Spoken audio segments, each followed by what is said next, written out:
Welcome back to Highly Respected. I'm your host, Scott Greer. I hope everyone had a wonderful and very patriotic 4th of July yesterday. I know I did, so I want to make sure that everyone is a proud American here. We had some Europores who kept criticizing America on our day, calling concepts such as being white, colonialist idea, you can get the hell out of here. It's our world. You're just living in it. But hope everyone had an enjoyable 4th of July. Hope everyone listened to the IQ supplement last week. It was a really good one. This is not just me saying that, even though I think everyone is great. Got a ton of great feedback on the episode we did with Nightmare Vision on the pre-Trump alt-right. A lot of information that you're not going to hear anywhere else is found on that podcast. So give it a check out when you get the chance. And some of that I'm actually going to bring up today on today's topics that we have. So be on the lookout for that. So first thing I want to jump into, of course, July 4th was yesterday. And what better topic to start off with than discussing the new patriotism, or where is American patriotism right now? How do we see July 4th going forward in the new America we have? The best way to start off with this topic, I think, of course, is Toby Keith released a new song. I'm sure you guys know who Toby Keith is, famous country artist. Known for his patriotic songs that he has produced over the years, especially in the 9/11 period. Came out with a kind of a sad lamentation of America called Happy Birthday America. It was on this 4th of July. And the song is very much like the theme song of downtrodden Trump supporters reflecting on the new America and having a tough time adjusting to it. The whole song is like, America's great. Without us, France would be ruled by Germany. That's a horrible thing to think of. I mean, I'm not sure why Americans would care about that, but that's what the song is about. It's all about how we've been this force for good, etc., etc. But now everyone's pissing on you and everyone's burning the flag and no one loves you anymore. But, the world's going to miss us when we're gone because no one else is going to fight for good. It's, in some ways you would say, oh, well, this is just neoconservative. But I mean, the neoconservatives are like happy. They're like, America is restored with Biden. We're finally getting our values back. We're finally restoring decency and civility and whatever else Biden is supposedly bringing back. That's not what the song is about. It's very much like the Toby Keith's America. I mean, Toby Keith is almost the penultimate middle American. He grew up in Oklahoma. He's a Free Will Baptist. He's like a very conservative Protestant denomination, low church Protestant denomination. He's very much embodies like the middle American spirit. And this is him just saying, our people no longer have a place here. Happy birthday, America, what's left of you. And that's the song. And I think that really touches on a feeling that is happening among the average Fox News viewers. And he premiered the song on Fox News. And the song is completely different from the jingoistic songs he was producing in the early 2000s.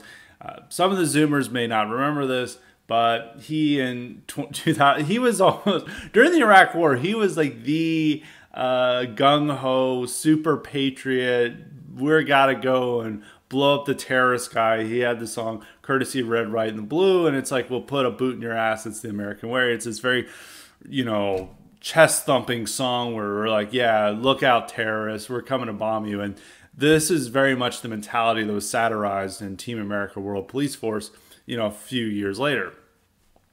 And he also did several other songs that were like, there was like a ballad, American Soldier, which is, you should go check out on YouTube. It's very, there's parts of it where, you get to the sentimentalism and you get the, like, what he's saying, because these people are fighting for what they believe is their country. And even at this time, and somebody made this note, is that in all these music videos that he has, which, the three big patriotic songs he had in the 2000s were Courtesy Red, White, and Blue, American Soldier, and Made in America. And all of them feature a largely white video. I mean, everyone, even the extras they use, all the crowds they're using, even the soldiers, it looks like the America that someone like Toby Keith and his people from, Oklahoma and in the middle American states and flyover country, they would recognize as their own. They see those as their own people. But they can now tell, if they look at military propaganda, they're like, where are the white people? Maybe they have a white woman who's raised by two mommies, and that's who they want to promote. But it's like, where are our people here? Even though they're still representing, they don't really put them in the propaganda. And so they don't necessarily have that country anymore. So it's on an implicit, of course not an explicit level, that they realize that this is no longer the country. They can't have a video where it's like, we're going to kick your ass, terrorists, and it's all white guys in camo who, come from flyover states. That's no longer going to be the military. If they're going to do that, they're like, oh, we have our gay man, we have our gay airman, we have our black Marine, we have our Latino Coast Guardsmen. We have all these groups coming together. We're the Rainbow Coalition against terrorists, and the terrorists are now on the domestic front. There's not, as our regime is totally pivoting away from foreign threats to alleged domestic threats, which those domestic threats are really Toby Keith's people that he represented in his old songs. The people who are saying, we're going to put a boot in your ass, it's the American way. Well, now that state wants to put a boot in your ass because that's the globalist American empire way. And so this is so the new song that Toby Keith put out is very different. It's no longer the rah-rah, we are number one, these colors don't run.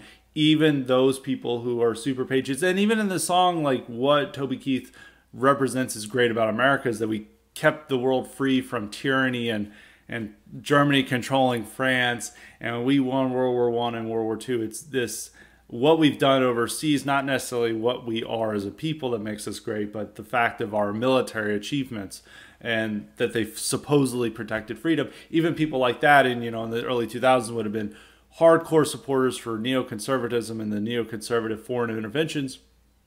They're now realizing that, oh shit, this isn't my country anymore. The real powers that be say it's okay to burn the flag and piss on what my beliefs and my heritage. And so it is interesting that now that this country song is probably going to do well.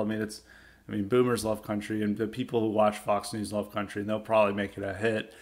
And I think it really does speak to the cultural mood of, Trump's America, of red state America. And I think it is a big, it is something noticeable in, our climate that, these artists who are known for being jingoists and like everything about America is great and our best days ahead are now writing lamentations about how they don't recognize the country they currently live in. And I think that does reflect the mood of their audience and, the larger population of people who vote Republican.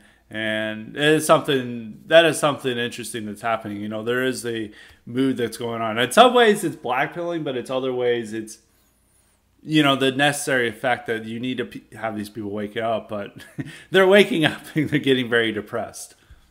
But a lot of people are still able to get into the unironic, super duper American patriotism and, our best days ahead. They're still able to get into this. National Review put out an editorial board op-ed, it's written by the editors, and this is like the official message of National Review. It's like the promise of America still lives on, and it's essentially, I keep hitting this point, is that what conservatives offer as the alternative to 1619 Project and critical race theory is really just 1990s liberal. It's like the message of a Bill Clinton speech from 1997. That's what they're offering as their grand plan. And this editorial was it. It's like, America's great because we were the first country to have freedom and liberty, and it was a radical experiment. And we said death to tyrants, and we're going to bring democracy everywhere. And everywhere, in any place in the world, no matter its people, could be just like America. And that's the promise of America. And it's like, what the fuck is this? This is like complete nonsense. This is Bill Clinton. It's like, we don't need to worry about people. We don't need to worry about our unique heritage or culture or traditions, because this document is the blueprint for everywhere to be just like us. I mean, yeah, Liberia has the exact same, essentially this exact same constitution as us. And Liberia is not America because it has a completely different people and completely different conditions and completely different culture. So it doesn't, but they believe that the reason why to be patriotic is because of the words printed on the paper.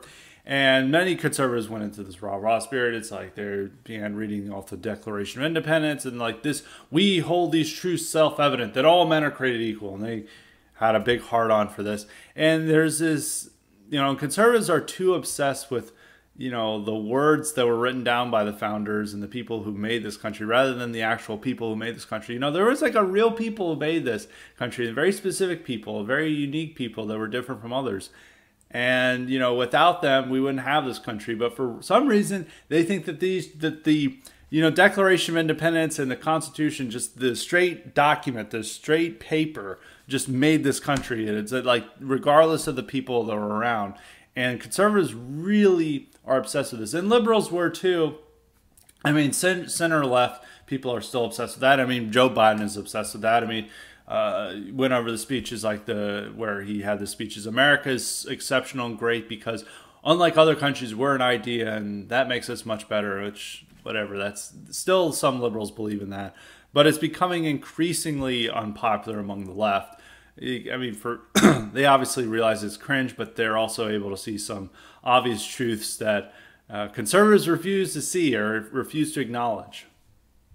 But that is stupid for the left because utilizing this cringe liberal idea of America, that America is just an idea and that everyone could be here and Martin Luther King is our true founding father and we just need to be focused on the content of character, not the color of our skin. This is something that was the consensus when I was growing up from most of the time after the post-war era, especially after the 60s, for 70s to sometime around Obama's reign. This was the American consensus. This was what everyone accepted, and this was very conducive to the globalist American empire and to what the liberal project wanted, and them advancing open borders, globalist trade, and imagining that we're all just, race doesn't exist and there's no founding people. This is a very appealing idea. But the left, they don't want to do this because they really don't like America. And they can't even stand for the national symbols. And this was seen in the last weekend during the Olympic trials. There was a hammer thrower who got the bronze. Gwen Berry, black woman. She came in third, got the bronze. Two American athletes got the silver and gold, both white, both standing for the national anthem, hand across their heart. And Gwen Berry was very upset that they decided to play the national anthem when she won, and not even in a respect. I mean, there's the famous 1968 Olympics where two black track athletes, the gold and bronze winner, held up Black Power salutes during the playing of the national anthem. That was a huge thing. People were very angry about that, and there was people wanted severe consequences for these two black guys who won and then disrespected the national anthem and put up their Black Power salute. But even that was like had a somewhat of a dignified protest. And even compared this to football players taking a knee during the anthem, that is more dignified than what Gwen Berry did. Berry, stood there like she was being inconvenienced at a fast food restaurant. Like the fast food restaurant is not taking her order, and she just like standing there, very like a pouty child, and just looking absolutely disgusted. She put a shirt over her head, turned around from it, but she just kept moving around and really did this like pose to show, I have no respect for this national anthem or for the national symbols. And this is somebody who's representing America on the world stage. And when she gave an interview afterward, she said that not that she was being disrespectful, but the fact that they played the national anthem, it was totally disrespectful to her. And then she said, I don't like find myself in the national anthem. That doesn't represent me. It's never represented me.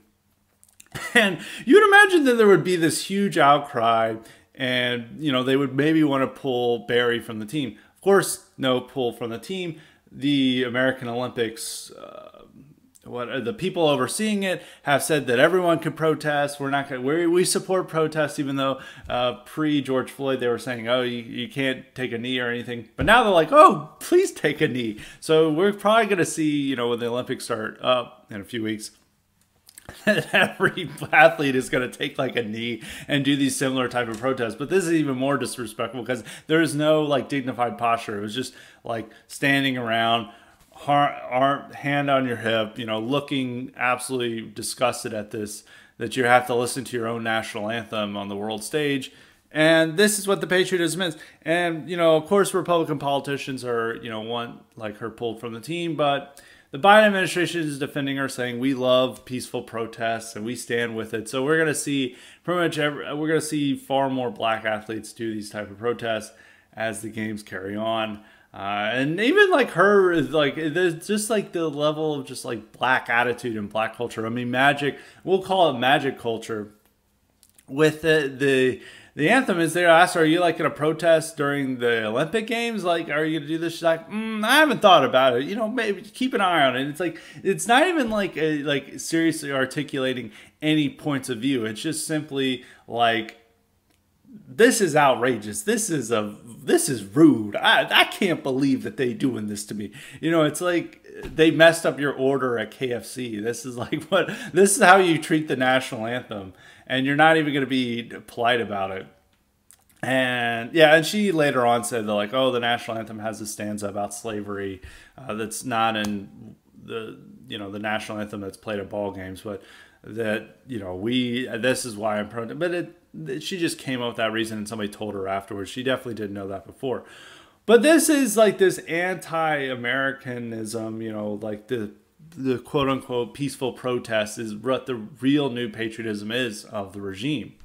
The new patriotism is declaring that we're a white supremacist country, the entire world. I mean, that's what our ambassador to the UN did, Linda Thomas Greenfield. She did this twice in separate speeches, like, white supremacy is embedded in our founding documents, like slavery is our original sin. And she's announcing this to the world. This is our ambassador to the world. This is what she's saying.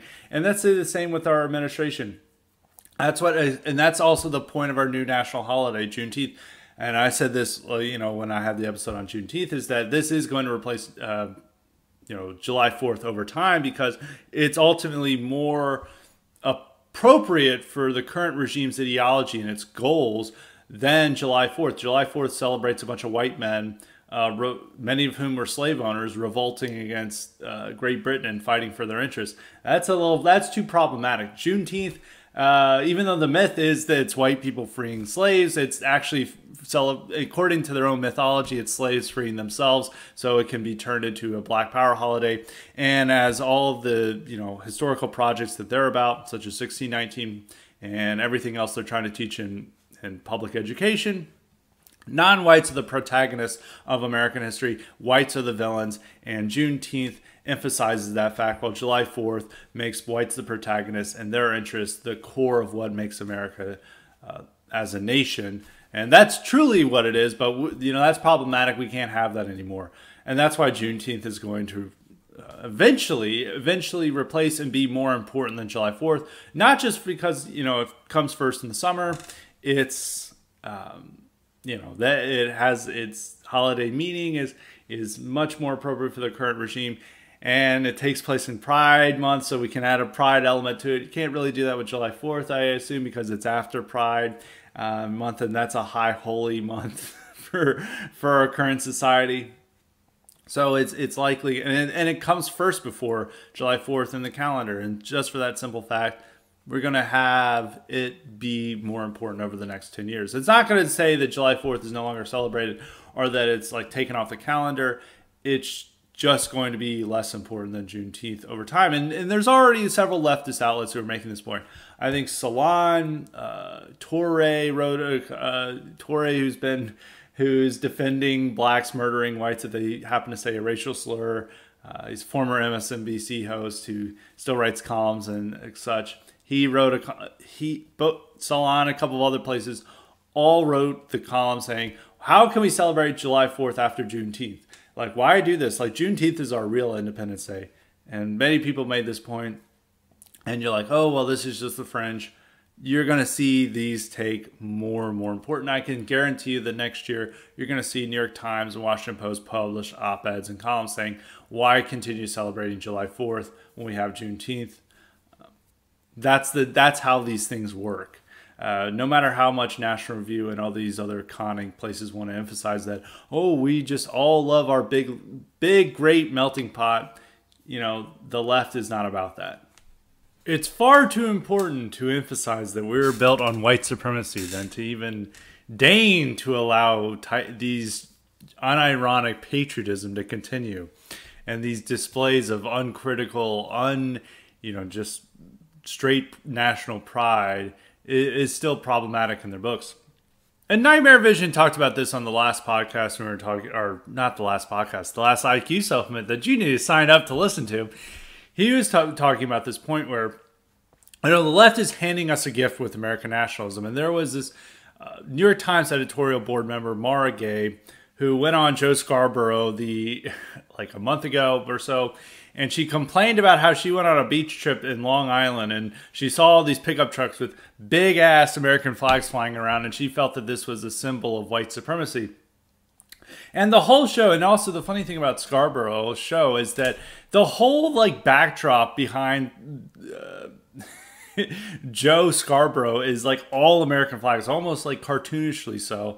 And they're here nodding their heads along as Mara Gay is talking about how problematic it is and how horrifying it is that she sees these American flags representing whiteness. And they could easily just say that, no, it doesn't represent whiteness. It represents all of us. But they just can't. They feel uncomfortable about it. And this is something that's certainly a development of the Trump era. New York Times had a recent article over the weekend, talking about there's a problematic side to the American flag. It's people think that it signifies you being a Trump supporter to display it. And there's people, and they interviewed black people are I no longer fly a flag because it's tied to these people I hate. And they definitely see it as a symbol of whiteness. And this is something that's very recent in development. Obama himself draped himself in patriotism and Americana, but the Democratic Party no longer does that. It's very much of a shift within themselves and a reaction towards Trump.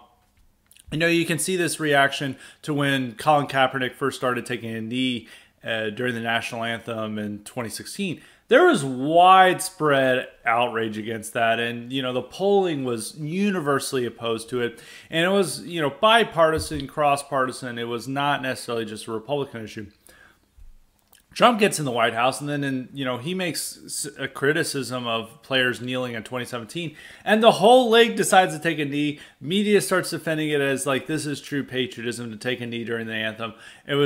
That was strongly developed by Trump in reaction to Trump.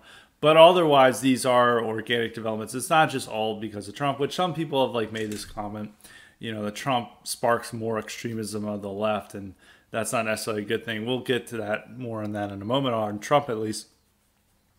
But these are growing facets within themselves that are just coming out in the open. We were seeing this under Obama and the left-wing movement there. And it's taking its natural course. And it's good that it's taking that natural course. I don't necessarily want to get people to get black pilled. I think the real black pill would be if they allowed this corny, jingoistic American patriotism that has a whole multicultural chorus singing along to Courtesy of the Red, White, and Blue. That would be a real black pill, because that would just say middle American, they're actually bamboozling middle Americans into believing this bullshit, which they're incapable of doing. It's much better for them to piss on the flag than it is to wave it at a Black Lives Matter rally, or to wave it in saying we want, or they're at a gay pride parade and they're all this is real patriotism, even though I think they're more likely to do that at a gay pride parade. But it's very good that Black Lives Matter and all these groups are anti the symbols of America, because that does send a message to our people that, hey, there's something wrong here. This isn't your country anymore. You've got to wake up. And there's a ton of people who are mad about Nick Fuentes, saying It's basically that, like, we're living in an occupied country. It's like, this country doesn't allow me, has kicked me off payment processors. It puts me on a no-fly list. Like, I don't really feel like I have freedom here. And all these people are like, well, good. I love America that you're, put on a no-fly list for your political beliefs. And also, it's like, occupied nation. No, we're not occupied. This is the freest country ever exist. They can't understand that. But middle Americans understand that there's people in charge that don't represent them, that hate them, and they are strangers in their own land. And it's fortunate that the left is turning against these national symbols, because otherwise they could easily be tricked into this stuff. I mean, Bush and the neocons tricked them into supporting the Iraq War with all these gung ho, rah rah rah, war chants to get us in there. Like, these colors don't run, and the left is incapable of that kind of patriotism anymore, which is good. I mean, it would be very terrible if they were. And this stuff, I mean, when they were capable of this, or at least, neocons in the center right were promoting something equally cringe, invade the world, invite the world mantra of the 2000s and early 2010s, which was shared by the Democrats. This is a part why the pre-Trump alt-right was very anti-America, because we're seeing what American patriotism does. It gets us into Iraq. It convinces, middle Americans that these colors don't run. We have to, spread democracy to Iraq and Afghanistan. Otherwise, we're not number one in America anymore. And you're seeing these expressions of patriotism in these country songs that are just really cringe in the truest possible sense. Not just with like Toby Keith. I mean, there's like songs like Letters from Home, and all of these terrible songs that come out, and you're just like, I don't want to be a part of this. There's something, this is all being deployed for nefarious purposes, but now, they can't weaponize it, and that is like a positive development within it. So I think if you're, looking at it like some of the patriotism and stuff, and you're like, oh, it's so anti-patriotic that we're having this, and there's all these, New York Times, Washington Post, CNN, all have these, comments like talking about how the Declaration of Independence is problematic. I mean, NPR had that this week when it had a reading of the Declaration of Independence from all their estrogenic hosts, male and female, which I would never listen to NPR reading the Declaration of Independence. If I wanted to kill myself, maybe I would. But if you're like listening to it, it's like all their voices like talk the same. It's like, hello, we declare these truths to be self-evident, and there's like an up talk. And even if the guy like sounds like that as well, I'd never listen to it, but they put a trigger warning on the Declaration of Independence because it mentions merciless Indian savages. It says that's a racial slur. And that's really what it is. I mean, even this like supposedly patriotic tradition that's done by a taxpayer-funded institution cannot even go without, talking about the racism inherent in our system. So I think this is all good. In part because you don't want these people to be super patriots. You don't want them to believe in echoing the opinions of that National Review editorial I talked about earlier. Or like, America's so great because of this promise that we're going to have to appeal. And that's why we salute the flag on July 4th, because we're just a nation. We're just an idea. You don't want them to be into that. They want them to see, to be discomforted by the flag. You want them to reel from the national anthem. You don't want them to, embrace our symbols, because then those symbols become more exclusively ours, and they become symbols that we can rally around to actually save ourselves and to build a country that we want to live in, that is not this corrupt, tyrannical regime that's dedicated to the interests of non-whites and to people who are not like us, and is dedicated to oppressing us and to taking away our wealth. Like, we want them to adopt new symbols such as the Black Lives Matter flag or the gay pride flag. We don't want them touching our symbols and desecrating them. And it's good that they're, handing it off to us, because it finally gives us something to look to, and, to know instinctively, like, if you're flying an American flag on your property, you're likely one of us. You're probably not a libtard. You probably voted for Donald Trump. You probably think that there's something fundamentally wrong going on in this country. And it's the same with people who have like patriotic decals on their car. So I think it's a way of signaling, and it's becoming these symbols now are returned to the historic American nation and can be used for representing them into the future. So I think we want these coddled black wealthy athletes to kneel for the anthem. We want them to not see this as our country as representative of them. We don't. I much prefer Gwen Berry having this disrespect for our flag, just to send a message to middle Americans like, hey, these people aren't assimilating into the little melting pot you imagine this country is. It's something different. There's something, they don't share the same patriotism that you have, and they are now in control. They have more power than you, and you need to wake up. And I think that message is sent loud and clear. Now, speaking of messages, I think there's, switching topics, but somewhat, but related, what things that could really expose the system or be a mask off moment for the system is Donald Trump running for president again and not being allowed to. Last week, he pretty much strongly indicated that he's going to run again in 2024. And I've said many times on this podcast, despite Trump's problems and shortfallings and everything, we all know what's problematic with Trump. He's still the best candidate to run in 2024 simply because the system perceives him as the biggest threat to them. Him winning would be, the system would consider as the biggest blow to them since like Pearl Harbor. Like, that's how they perceive that. That would be such a massive fuck you to the establishment, to the regime, that it really is something that contributes to accelerationism. And I'm not necessarily accelerationist like what people think, but you do need to heighten these contradictions and expose the system for what it is. And that the Trump 2024 campaign would do that. The problem is whether Trump can actually run. And I pointed this out on Twitter, is that, people got very black-pilled, is that they could just say, we're not going to let you run. And they've already made it difficult for him to run. I mean, he's banned from several social media platforms. YouTube over the weekend, banned Right Side Broadcasting Network because they live streamed Trump's rallies, and they said Trump's comments to the rallies violated our policies. And this is the former president of the United States, where they're telling popular channels that they can't show him and they can't show his statements because those go against our rules. Those goes against our terms of service. So imagine him running in 2024, where they're already previewing their policy of seeing how they can shut him down.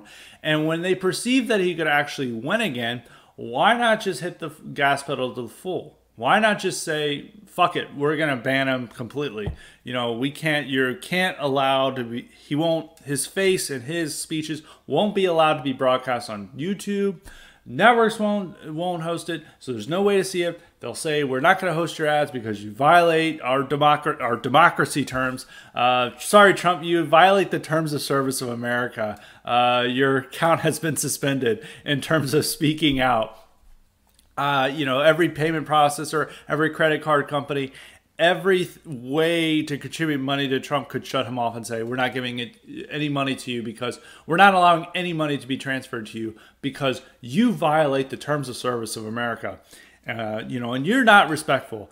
And they could very well do this, that they could just completely wipe him off. And all of the people who are surrogates, they could get banned, locked out of their accounts, and debanked. They could really go scorched earth to ensure that Trump can't run. And I think that's the real problem with Trump running again is not so much, I think he wants to run again. I think he could win the primary. Even with the censorship, he may still win the primary. And he may become even more of a martyr figure. But it's going to be very difficult for him to win, almost practically impossible for him to win a general election with that type of oppression and persecution. So he can't, the main problem with him running is that he almost can't. And I think there are previewing this. Now they may lay off him. They may, backtrack. They may feel like we're crossing a Rubicon we don't necessarily want to cross. They may feel like, we have to retain our conservative audience. They get shaky feet about going with a full ban much more than they have now when it comes to 2023, 2024. there could be a change that they decide to backtrack from it. But from at this point right now, if it's the same mentality, same mood around these social media companies and these payment processors and the networks, you could very well see them all come to agreement and say, we're going with the full ban. Trump is essentially excised from our society. He can only just stay at his hotels. And even like you could see like airlines like no longer allow him or staff to fly. I mean, even though he uses a private jet, and airports could say, we're not going to let you land because you violate you violate America's terms of service. And that's really what could happen. Now, how people would perceive that, well, it would be definitely, very traumatizing for, I think, Republican voters if they saw him run and then, there's this full-on ban. I don't know what would happen. I think a lot of what happened with January 6th is these people were really riled up and believing that their vote was being taken away. And that's why, you had thousands and thousands and thousands of people, protesting all over the country about Stop the Steal.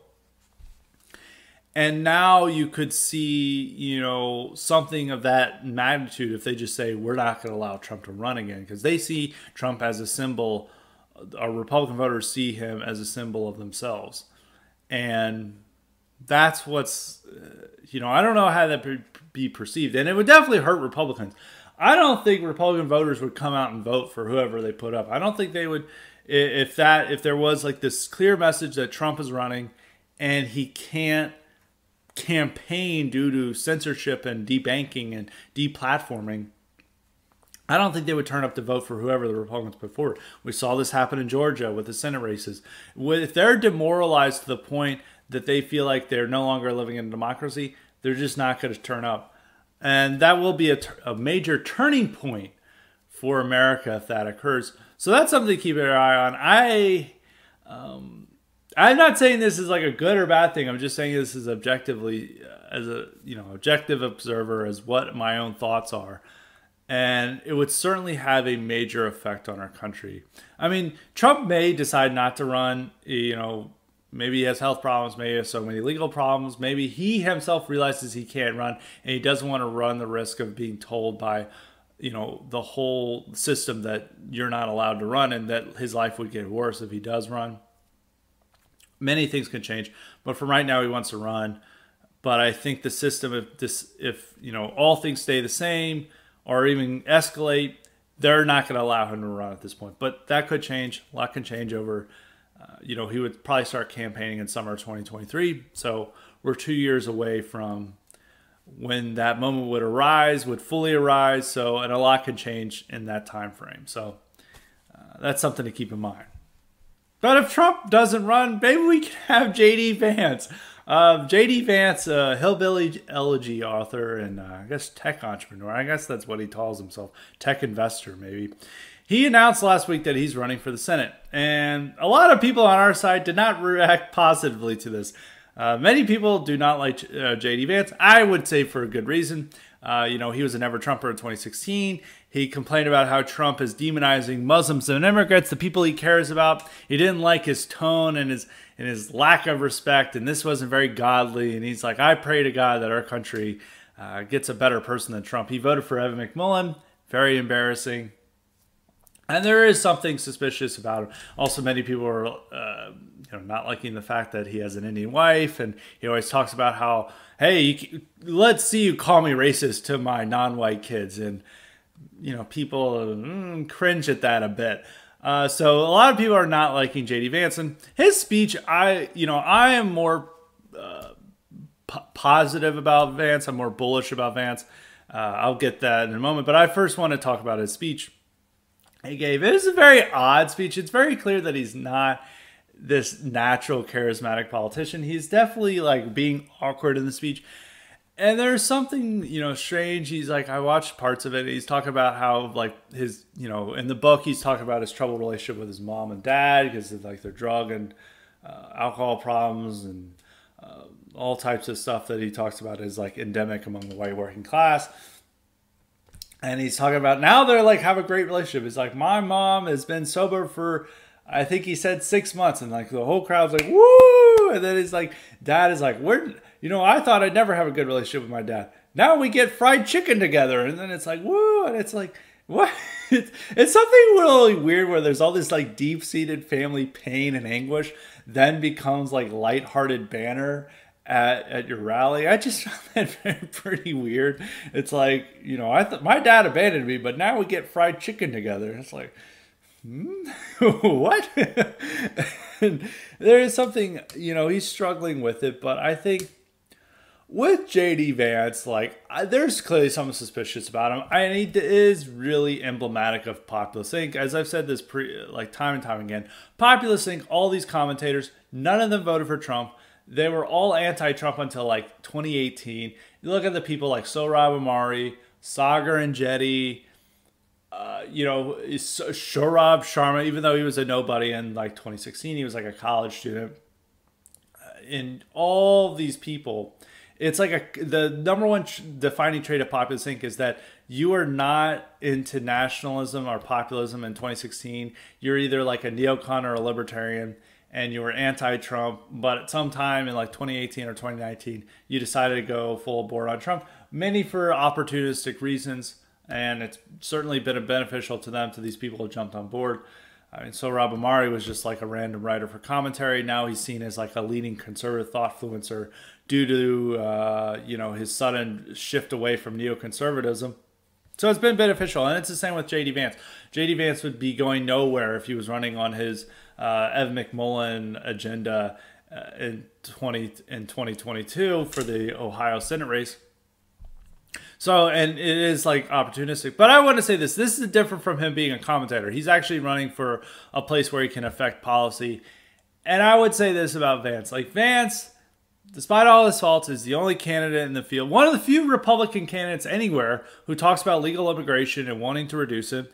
He defends Tucker from all his controversies whenever they're attacking him from the military. He defends Trump from the woke military, or he defends Trump's attack, or I'm saying Tucker's attacks on the woke military. He defended Tucker talking about the Great Replacement. He's always on board with Tucker talking about the problems of mass immigration.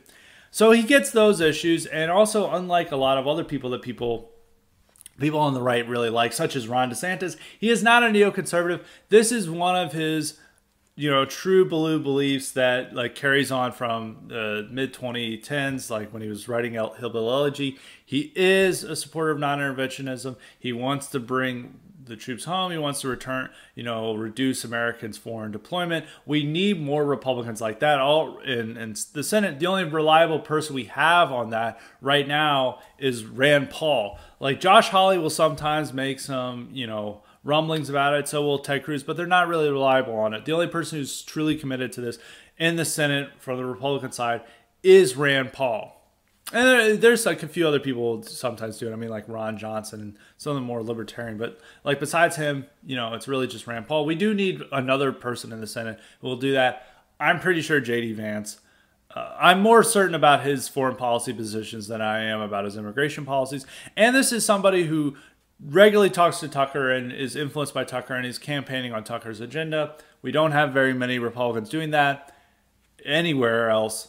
So there's something to keep in mind. I think this is a positive development for America First. We shouldn't be thrilled or going nuts over him running or seeing him as better than Trump or better than other people. But in compare with other Senate candidates besides Mo Brooks and in Missouri, Mark McCloskey and Eric Greitens are both probably better. Both of them are probably better than JD Vance, but compared everywhere else, for people who's running for open seat and is competing in a competitive primary, JD Vance is one of the best candidates that there is, despite his problems. He is running on an America First Tucker agenda. There's something to be said for that. He is talking about mass immigration. He is opening up the space for talking about limiting legal immigration. And we would like to, there's a lot of things I would like to see more from him. I would like to, of course he's talking about critical race. I mean, every Republican talks about that. Even Mitch, McConnell and Kevin McCarthy talk about that. That's not that's not a major accomplishment. But that is something to be said. So we would like to see him more like maybe criticism of Black Lives Matter or defending our heritage, and not like using his kids as a shield from racism attacks. So we should be hesitant. We should have our suspicions. It's right to suspect him, but it is a positive development. He's running for the Senate, and compared to the other candidates in Ohio, he is much better. The rest are either clowns or are establishment shills, and are far worse on the issues. And I think when it comes to foreign policy, which is an important matter in drawing down the globalist American empire, there are very few Senate, congressional candidates out there right now who are running on that type of message. So we should support him for that. I don't think in terms of like going out and volunteering and memeing JD Vance, I probably don't recommend that. But I think people need to keep this in mind. He's not the real threat. He's not the enemy. It would be good for us if he became a senator. We'd still, I don't fully trust him. I don't, there's still reasons why we should be suspicious, but people need to, be a little bit more, rational. Think about the bigger picture. And I think if you compare him to, I would say that one controversial thing is like, I like Vance more than I would say DeSantis, like surprisingly so. Even though if it ran for president, I would probably prefer DeSantis over Vance. I mean, the main reason is like, I think the DeSantis, people always say that he's getting things done. Well, a lot of things he's getting done aren't really as impressive as you think. I mean, his tech bill was thrown out by a court last week, and he's probably not going to do anything about it. And it was just a PR stunt, and it really didn't do anything. And now that it's been thrown out of court, he's probably not going to do anything about it. So, and he's also a huge foreign policy hawk, which Vance is not. So I think people need, if you're going to be worshiping DeSantis with all of his problems, and his slavish devotion to Israel, and some of his goofiness and his like lack of, and his PR stunts that actually don't really do anything on our issues, and you're going to see him as the next Caudillo while you're attacking JD Vance for what he said in 2016. You need to keep reasonable mind. If you're anti both, I think that's a logical position. That's a consistent position. But if you're anti DeSantis or pro DeSantis, anti Vance, I think you got that backwards. I think you should be pro both, but I think based on just what their rhetoric and their policy positions, Vance is better than DeSantis. I think but if it came down to a presidential race and it's like DeSantis, Vance, first off, I'd maybe not vote. I would be blackpilled, but I'd probably prefer DeSantis. So that's something to keep in mind. I can always say that about the end of conclusions, but that's my thoughts on JD Vance's run. Be positive about it. Yes, he has his problems in the past, but compared to the rest of the field and compared to the rest of the average Republican running in any of these races in any place, he's much better. And it's good for us that he's adopting America First positions. So the final topic I want to have before I get to the cognitive elite questions, I almost said Patreon questions, but now it's cognitive elite questions from highly respected Substack. I actually want to give you a reason to be proud to be American, and that's to look to Canada. Canada is undergoing a lot of the cultural revolution that we suffered last summer during the Black Lives Matter riots, where they're just destroying statues and destroying our heritage. Well, now that's happening in Canada, and that's happening over just as equally a ridiculous blood libel, which, I mean, I don't know. I think actually America's is probably worse. I mean, all this violence and all this chaos and all this destruction over a convicted armed robber, drug dealer, losing his life is apparently a cause for a cultural revolution. In Canada, it's over them finding bodies in a cemetery. Yes, they're trying to promote this idea that the residential schools where all these Indian kids went to be assimilated and to get an education were apparently massacring them. And they use this as evidence as they found, there was, the swine flu epidemic killed a lot of people, and there were some other diseases that spread, and a lot of these people died of natural causes. And they buried them in these graveyards where, they use these wooden markers to signify them, and over time, lack of care, the wooden markers, left their proper place, And now they like went to these graveyards and like, wow, we found dead bodies in a cemetery. This means that there was a massacre here. And then, so the Canadian media, which is Canada really, I mean, all the Anglophone countries are paused, but Canada is arguably the most paused. And of course, the Canadian media is like, they murdered thousands. And there's even, I saw a tweet where they're like from an official, I think it was from the CBC or one of the official media outlet or big outlets in Canada. And they're like, well, it was previously estimated that 4,000 people died from these residential schools, but it's now estimated that 30,000 died. And it's because they're just finding, believe it or not, dead bodies in a graveyard. pretty wild place to find dead bodies. I mean, it's the same with Tulsa. They're like, oh, we found a potential mass grave. It's a cemetery. We found coffins. Well, we don't know where the coffins are from, but we fully believe that this is a massacre took place. And so they're using this arguments for that. But in Canada, it's having a bigger effect. And what they're doing now in Canada is they're burning churches. They're tearing down statues of Queen Elizabeth, Queen Victoria, and they're going through their own cultural revolution.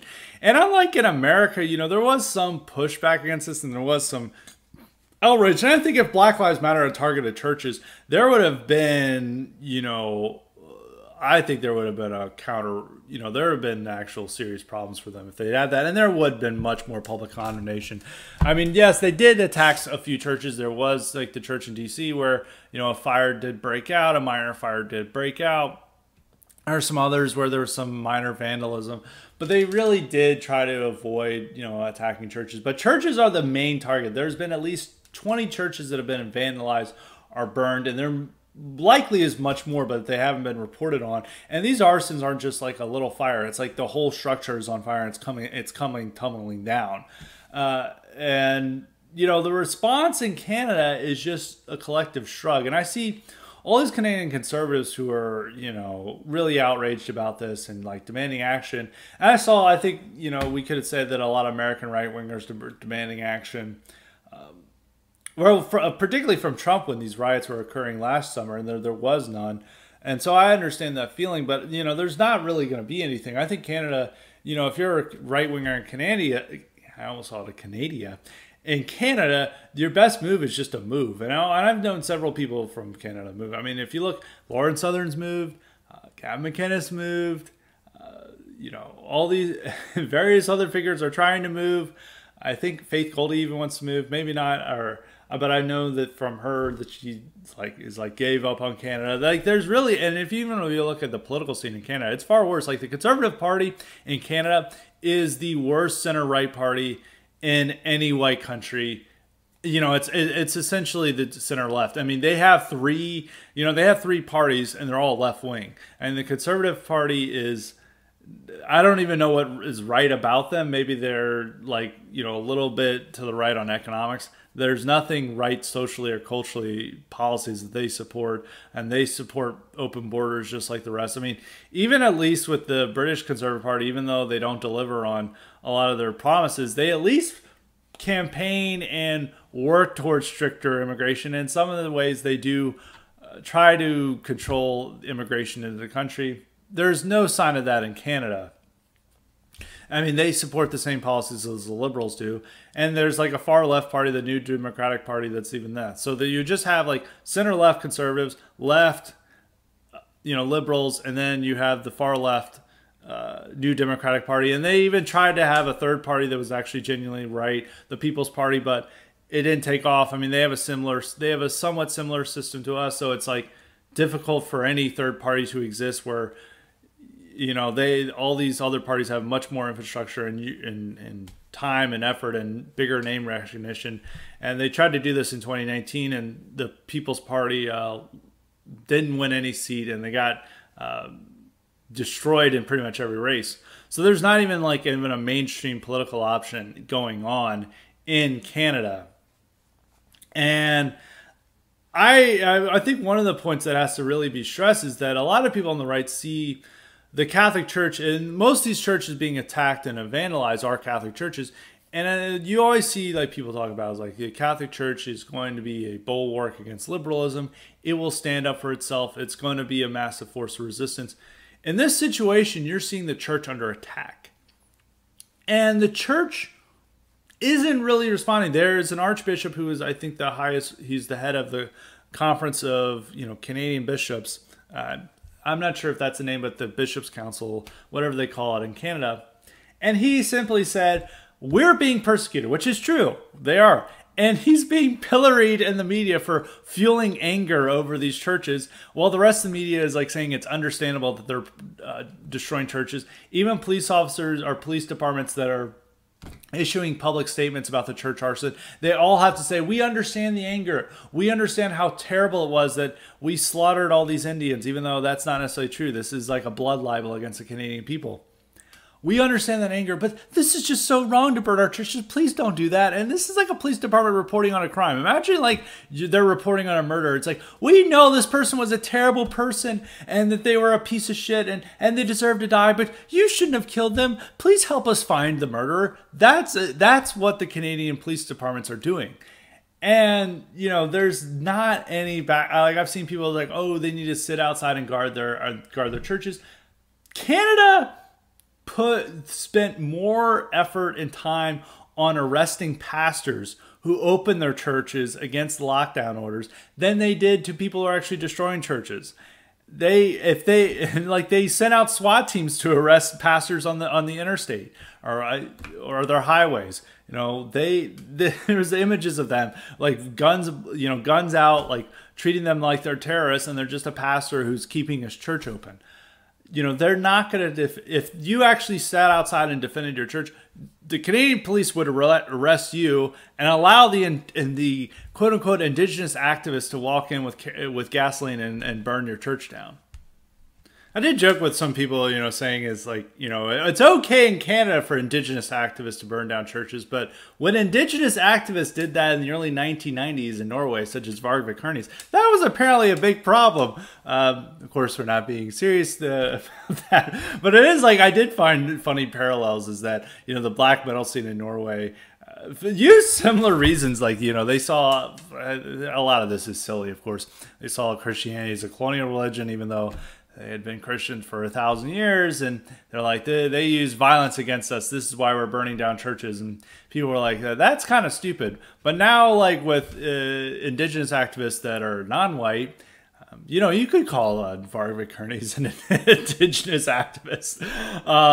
But, with these indigenous activists, quote unquote, indigenous activists in Canada, they're now cheered on and given, told like how great it is. I mean, Justin Trudeau did give a meek condemnation of them over the weekend, but I mean, if these people got arrested, there's several blue check marks in Canada saying we will donate to their legal fund and help defend them when they get arrested. And you could see like Canada just giving them a slap on the wrist. Like, even if at that they may have to pay a fine, they're not going to suffer serious jail time. The only way you can suffer serious jail time in Canada is if you're a white person who does hate speech. I mean, it's like a joke country.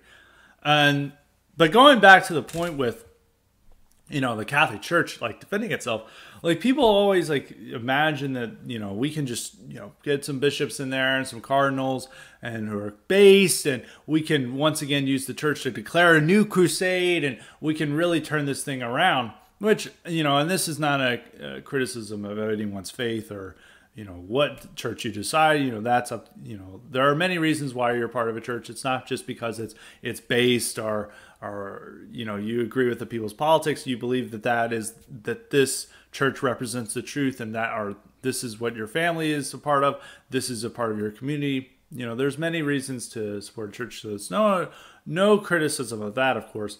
But when it comes to this imagination that the Catholic Church is going to be a bulwark and a force against, the evils and degeneracy of liberalism, I don't really see that. And you can see that with this happening in Canada. The church is directly under attack, and it can't defend it. It doesn't even bother to condemn the arsonists, and it uses this coded language. And even when they use the coded language, they're jumped down on. I mean, the Catholic leadership realizes that the morality is on the Indian side. It's not on their side. And they're just trying to look to not be called bigots and genocidal maniacs and, be, banned because of what this blood libel they did supposedly did against Canadian Indians. So they don't really have the power to challenge the system because, I mean, we see this now in this situation when they're burning down churches and they're, shattering, crosses and tearing down Catholic statues. They don't raise a fuss because they're worried about what the system will do when they raise a fuss, when they say we have to do something. They don't want to be called racist. They don't want to be called bigots. They don't want to be ostracized from Canadian society. They understand that the non-whites in this situation have greater authority than them, greater moral authority than them, and they can't resist it. And so you could see, 50 or so Catholic churches going up in flames, and they will still not do anything. And it's more likely that the Catholic Church issues a groveling apology to the arsonists than they do a full-throated condemnation of the arsonists. And that's just the way nature works. And this is not just the Catholic Church. I think this is something that's a part of every institution, not just Christian, religious institutions or Christian churches. This is a part of every institution. They ultimately have to bend the knee to the higher power in our secular society, and that's the liberal regime. And they don't have the backbone of resistance. And this is the problem with all institutions. And it's really up to us as individuals and what we can build ourselves to save us.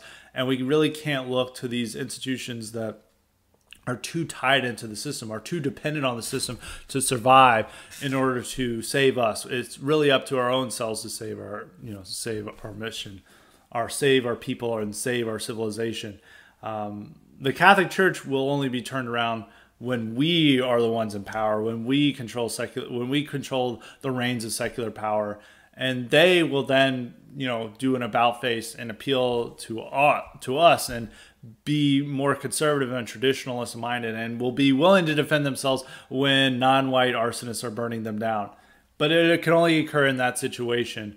And right now they have to bend the knee before the zeitgeist, and they're not about to say Dave's fault and go on a crusade. So that's just something to keep in mind. That's, of course, not a criticism of, people, that's not saying like, oh, leave your church, it's not based enough. That's not what I'm saying. I'm just simply saying you need to have a reasonable outlook and understand that you're not going to have a crusader pope who's going to, declare a crusade on Muslims and non-European invaders. That's just not going to happen. I mean, this is a situation where you would see, they always talk about when will the Saxon wake up? Well, when will, there's always this promise that the Catholic Church will wake up and go really badass against all these enemies. And you're seeing this situation in Canada, and they're not really doing anything. And it's because of the situation that the leaders feel they have to bend the knee to the system rather than, actually defend themselves. So just want you to think about that and think it over. And I think that's something important. So two big conclusions. So that's one of the big conclusions. The other conclusion is, if you live in Canada, it's time to leave. Just move to America. And also, if you really feeling down about America, just look at Canada. And, I think that was enough to feel proud to be American on July 4th weekend, is just looking at Canada. So now on to our cognitive elite questions.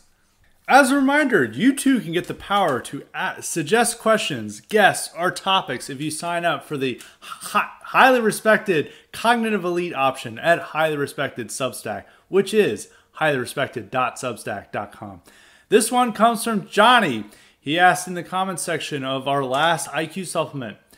He was asking, and we talked about this I want to give this some background. We talked about in the IQ supplement with Nightmare Vision, which I've referenced multiple times in this podcast, about how the situation is different from the right pre-Trump to now, and you should be more white pilling about it.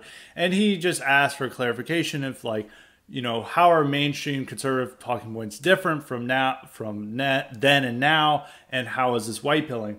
Well, I want to say this. When I first got into conservative media in 2013, half of conservative media was supporting amnesty because they said, American demographics are changing, and the only way we can survive is to appeal to the new demographics, to appeal to the new immigrants. Now when people say demographics are changing, it's saying we need to do something about those demographics, not that we need to appeal to the new demographics. So that's a positive development in one respect. And even places like he mentions like Daily Wire and Fox News, which those are probably the biggest conservative websites now. Even though Daily Wire is run by Ben Shapiro, they're pretty reliable on the subject of immigration and on race stuff. When it comes to critical race theory, they highlight a ton of anti-white racist stories, which in the past, conservative media was much more reluctant to do. I remember when I worked at Campus Reform, and you know, they scrubbed me from Leadership Institute, scrubbed me from their website. That it's like I never even wrote at Campus Reform. They deleted all my articles, even though there was like several Drudge hits and big scoops that I had in there. When at my time there and afterwards, Campus Reform was very hesitant to run stories about anti-white racism, and that has been a policy going forward. I knew several people who worked at Campus Reform, and they would say, the editors would be like, oh, we're doing a little too much anti-white stuff. How about we talk about anti-Semitism on campus? And they would run, they'd find some random story of an anti-Semitism, but they were much more comfortable with that than they are about anti-white stuff. But now if you look at critical race theory focus, and even though I've talked about this, they don't necessarily say it enough, or they're not explicit enough about saying it's anti-white racism. The readers understand that because they'll say, school puts out programs saying all whites are evil, all whites are racist. And that's like the biggest news stories now. And all the websites go for that. Even though I'd say some of the websites, like Daily Caller is worse now than it was when I worked there. But that's due to management fearing the Greer's legacy and trying to overwrite my legacy by writing stories about how hot Dr. Joe Biden is and how racism is bad, and they're just trying to be like that. But if you look at the rest of conservative media landscape, it is far better than it was in 2013. They're not promoting amnesty anymore. They cover illegal immigrants as a threat. There's no more pro illegal immigrant stories. National Review and all the old dinosaurs of conservative media are less relevant, less important to the conservative movement. Most of these people have left the conservative movement. A lot of the Never Trumpers, and even people like David French and the people behind the Dispatch and the Bulwark, they're not necessarily appealing to, the average middle American. They're appealing to liberals mostly. I mean, especially with the Bulwark and the Dispatch, they're appealing to Never Trumpers who are still I guess want to consider themselves conservative. While Bulwark, it's they no longer consider themselves conservative. So a lot of those people have been excised. And yeah, even from Fox News is their primetime lineup is infinitely better than it was in 2013. In 2013, you had Bill O'Reilly and Sean Hannity. And Bill O'Reilly would sometimes get into race and crime stuff, but Bill O'Reilly endorsed amnesty in 2013, and he would say stuff like, "Oh, we're just an idea." And Sean Hannity was at the 9 o'clock hour, and then he got moved to 10 when Megyn Kelly took over. Now their primetime lineup is, I don't think they've set on somebody for the 7 o'clock time segment, but whoever they have there always talks about critical race theory and immigration. 8 o'clock is Tucker, which is, infinitely better than anything we had in 2013. No matter the resource, no matter how big or small, that's anything is much better compared to 2013 to now. Tucker blows everything out of the water. And then at 9, you have Laura Ingraham, who is, or not 9, you have Sean Hannity at 9. Sorry, mistake. But at 10, you have Laura Ingraham, who will also go into the same subjects about demographics, about race and crime, about immigration, and even questioning a lot of the, foreign policy objectives and the endless wars that were going on in the Middle East. She'll even do that. She's way better than Bill O'Reilly or Sean Hannity and Megyn Kelly were in the primetime lineup of Fox and back in those days. So just even looking at that's something you can objectively point to. And I think this is all very white pilling, is because now what we cared about in the pre-Trump, dissident right, alt-right, whatever you want to call it, those are now at the focus, are at the mainstream of what conservative media talks about. When they were far outside the mainstream, nobody talked about this stuff. They maybe have one segment about something of interest to us, something like the knockout game or whatever. They would have that once in a blue moon, but now that's every night that you can reasonably trust Tucker or Laura Ingraham to say things that we were the only people saying pre-Trump. So that's something to be white pilling about. I think the right is getting much better compared to what it was before.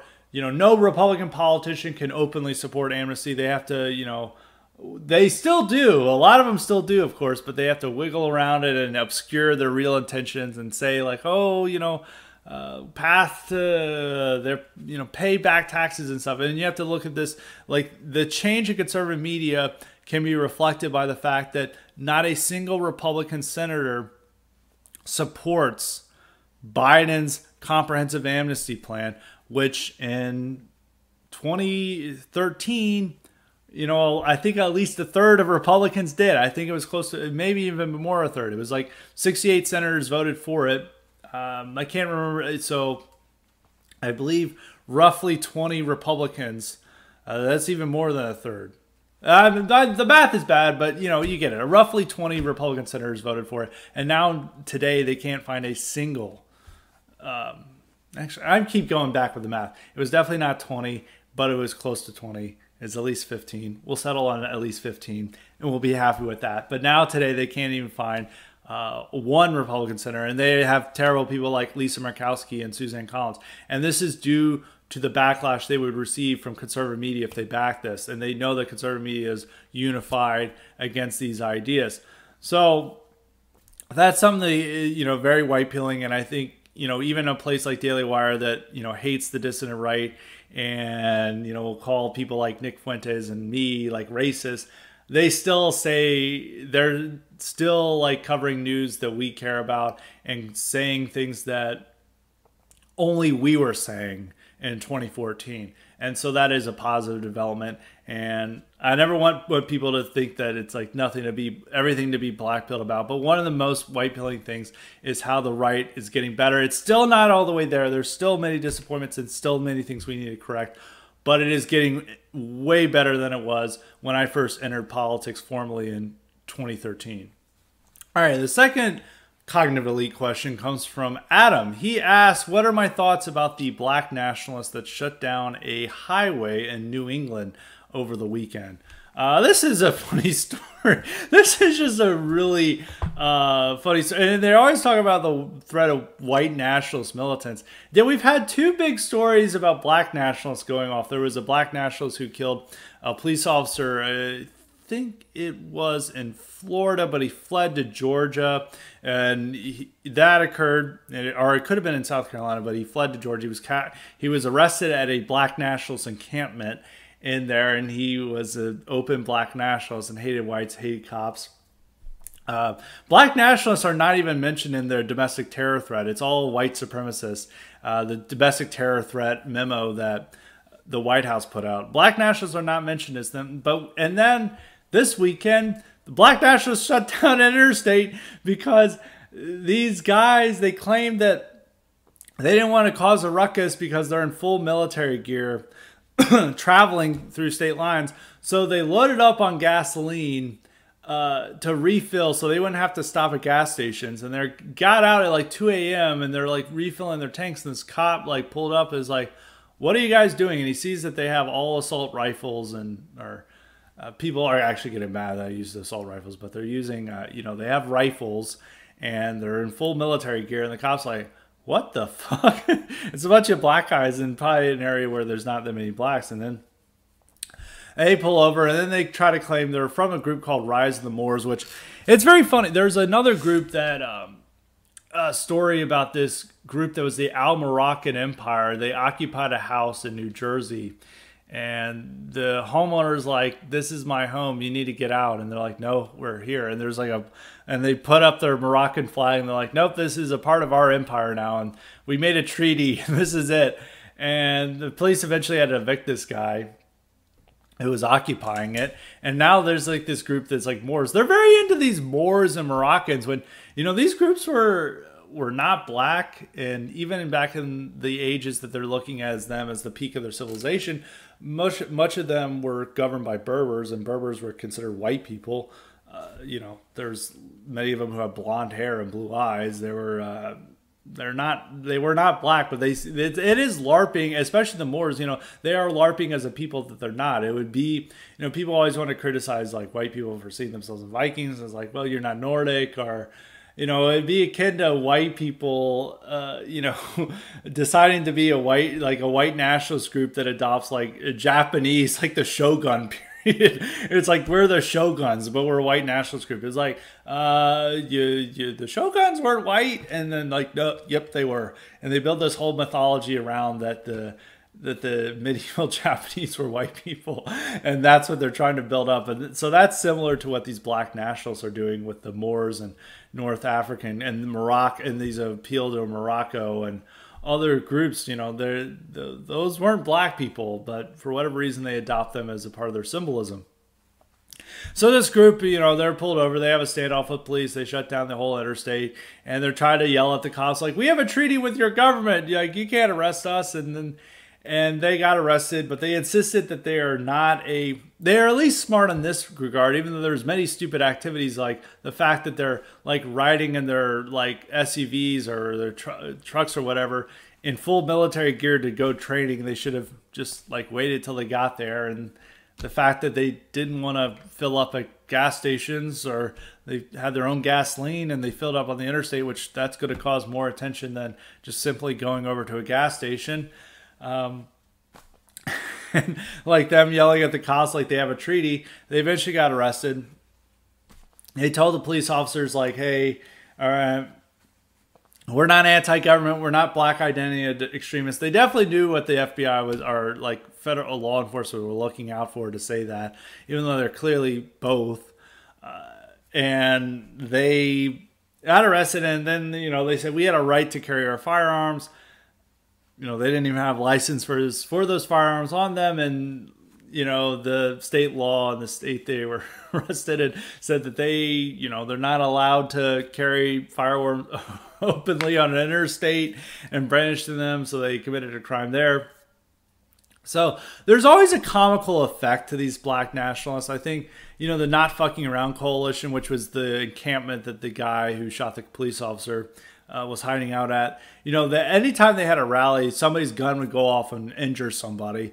And there is this just, at one respect you would see these people as threatening, but they're just such clownish that they become, like, even watching those videos of it, it's like really funny watching these guys like have a standoff. And there is a comic effect to it, but they're allowed to operate and exist in this way that a quote, openly white nationalist militia wouldn't. I mean, if there was like a white nationalist militia like traveling across state lines to go training, like, they would probably shot them up, and like everyone would declare that this is the #1 terrorist threat. Well, this is just considered an oddity or an eccentricity. So black nationalism is tolerated because they don't see it as an actual threat. It's too comical. They know it's not going to get anywhere. But, quote unquote white nationalism, which is applied to a broad array of people who would not consider themselves white nationalists, that's seen as the #1 threat to our country. But we're going to see more of this black nationalist stuff, like cop killings. I mean, there was even the last violence at the Capitol in April when a Nation of Islam follower, ran over and killed a Capitol Hill police officer and injured another one. We're going to see more stuff like that because our whole society teaches anti-white hatred. And people, and they do tolerate black militancy in a way that they will never tolerate white nationalism or white identity politics.